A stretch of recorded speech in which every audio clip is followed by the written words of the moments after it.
अब इमरान खान साहब के खिलाफ 9 मई समेत गवाही भी देंगे और एविडेंस भी दे रहे हैं, तो उसके बाद 9 मई के केस के अंदर नथी हो जाएंगे, शिकंजा इमरान खान साहब के इर्द गिर्द आ जाएगा। जो मैं बता रहा था आप लोगों को, चाह रही थी और जो पार्टी से निकल गए कि 9 मई के अहम तरीन तारीखी ये फैसला है। पहली दफा एक इतनी तगड़ी एजेंसी के साबिक सरबरा को one of their own convict किया गया है। पहले पहल तो फरमाई दीजिएगा सर, कुछ क्लैरिटी चाहिए। 4 इल्जामात लगे हैं और लिखा गया है मुलजिम को तमाम इल्जामात में कसूरवार करार देते हुए उनको 14 साल कैद बामुशक्कत की सजा सुनाई गई है, लेकिन एंड में आखिरी लाइनों में कहा गया है कि मुजरिम के सियासी अनासर के साथ मिली भगत के जरिए दानिस्ता तौर पर सियासी इश्तियाल अंगेजी और अदम इस्तेकाम पैदा करना, इसके अलावा बाज़ दीगर मामलात में मुजरिम के मुलविस होने के मामले को अलहदा तौर पर निपटा जाएगा। तो ऊपर भी सियासी सरगर्मियां हैं लेकिन नीचे भी अलहदा निपटा जाएगा। तो जरा बता दीजिएगा, ये 14 साल का कोई ब्रेकअप है या ऊपर भी सरगर्मियां सियासी जो प्रूव हो चुकी हैं और मजीद और भी होनी है?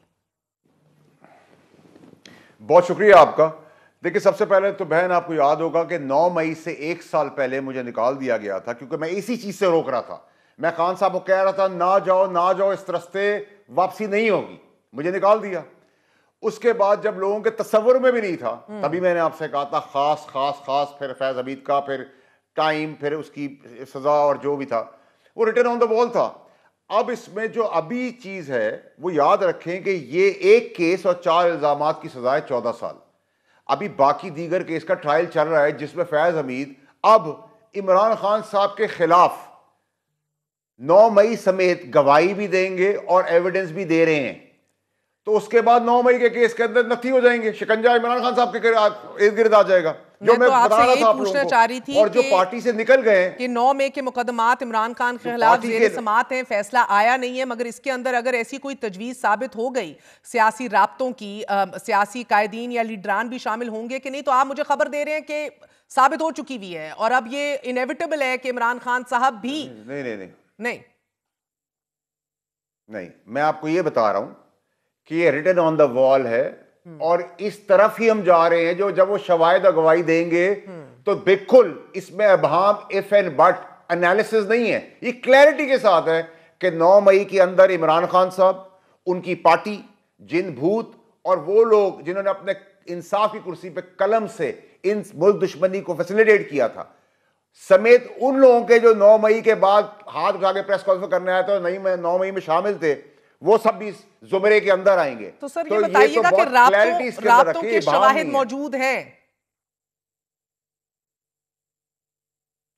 राब्ते is a very small word, राब्ते is a very small word. ये तो बहुत छोटी सी बात आप मुझे कह रही हैं, पूछ रही हैं। मैं आपसे कह रहा हूं कि इस 9 मई के अंदर समेत जब वो प्राइम मिनिस्टर थे और ये DGISI थे, उस वक्त के भी इकदामात भी शामिल होंगे शवाहिद और गवाही के साथ। ये मेरी गवाही आपकी गवाही नहीं है, ये उस वक्त के तगड़े तरीन आदमी जो डबल पावर से चल रहा था, Faiz Hamid lieutenant general DGISI, वो वैसे ही बला होता है और वजीर आजम की पुष्पाई मिल जाए और गठजोड़ हो जाए तो वो डबल बला बन जाता है। और याद रखें कि ये सब की शुरुआत भी फैज हमीद जिस जगह के कोर कमांडर से, वहीं से शुरू हुई थी। अगर आप अपने आर्काइव से निकालें तो पहला धरना टाइप टेस्टर उन्हीं की कोर कमांडरशिप में, उन्हीं के ऑफिस के बाहर शुरू हुआ था, वहां से सब चीजें बिल्टअप हुई थी। तो मैं तो रोकता रहा ना, मैं तो रोकता रहा, लड़ता रहा, चीखता रहा, चिल्लाता रहा, नहीं माने। तो इसके अंदर अब अंजाम एनालिसिस हो जाएगा, ऐसा पॉसिबिलिटी। सेनेटर साहब, इमरान खान तो ये भी कह चुके हैं कि मेरा जनरल फैज हमीद की रिटायरमेंट के बाद उनसे कोई राब्ता नहीं रहा, लेकिन फिर उन्होंने ये भी कहा कि मुझे लगता है कि जनरल फैज हमीद को मेरे खिलाफ वादामाफ गवाह बनाया जाएगा और उनके खिलाफ बयान दिलवाया जाएगा और फिर उनका भी केस मिलिट्री कोर्ट की तरफ ले जाया जाएगा। सही कह रहे हैं खान साहब, सही उन्होंने समझा है? देखिए, सबसे पहली चीज ये कि जब कोई चीज करता है उसको पता होता है कि इसके फवायद क्या हैं और नुकसानात क्या हैं, नंबर 1। नंबर 2 ये कि खान साहब ने फैज हमीद को तो अपना सबसे बड़ा असासा करार दे दिया गया और फैज हमीद के अलावा उन्होंने दुनिया के हर आदमी को बुरा भला कहा है, हर आदमी पर अटैक किया है। क्यों? और ये जो फैज हमीद जो उनकी इस्तेमाल हो रहे थे, जो उनकी हदायत ले रहे थे, जो अवानों की चीज़ें मामला संभाल रहे थे, वो फैजू डार्लिंग जो थे और जो जिन बूथ थे, उनका मिल मिलाप की क्लैरिटी इससे ज़्यादा क्या हो सकती है आपको कि कोर कमांडर जहां के थे फैज हमीद, वहीं से पहला टेस्ट चढ़ाई का वहीं से शुरू हुआ है। छोटी चढ़ाई थी, क्यों कैलकुलेटेड थी, वो आगे कोर कमांडर थे।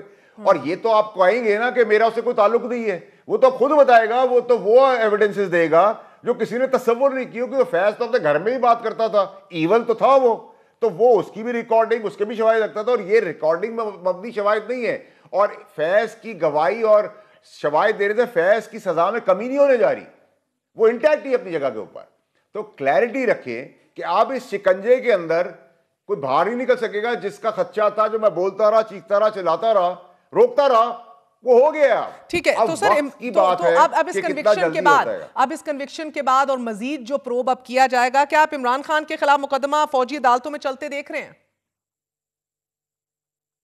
देखिए, ये तो कबल वक्त है, शवाहिद के ऊपर है कि वो शवाहिद अगर फौजी इदारे से मुंसलिक हो गए तो इसको रूल आउट नहीं कर सकते आप। लेकिन अगर वो सिविलियन हद तक ही रहे, सियासी हद तक ही रहे, उसका नुकसानात, तो वो सिविलियन। सेनेटर साहब, आपको वाजे कर दूं कि लाहौर कोर कमांडर हाउस पे हमला हुआ, पिंडी जीएचक्यू के बाहर जो है वो हमला किया गया। तो कहने का मकसद ये कि अगर ये शवाहिद सामने आते हैं तो सर कोई भी ऐसा आपका कमांडर जो है, कमांडिंग ऑफिसर जो है इन दोनों जगह का, पिंडी का या लाहौर का, तो वो तो दरख्वास्त दे सकता है अदालत में कि हमें हैंड ओवर किया जाए कोई भी सिविलियन लीडर। सो इस तनाजुर में मैं कह रही हूं कि आप देख रहे हैं कि इमरान खान, क्योंकि अभी उनके खिलाफ 9 मई का जो ट्रायल है, नहीं कर रहे रूल आउट, फौजी ट्रायल हो सकता है इमरान खान का। मैं रूल आउट तो नहीं करूंगा, इस पॉसिबल, यही पूछ रही हूं। क्यों? देखिए जी, अगर शवाहिद दे देता है और एक कोई पहला सिविलियन ट्रायल तो नहीं होगा ना, पॉसिबिलिटी तो बिल्कुल डिपेंड्स। नहीं है कि इमरान खान का मिलिट्री ट्रायल, ये नहीं हमारे सामने नहीं है।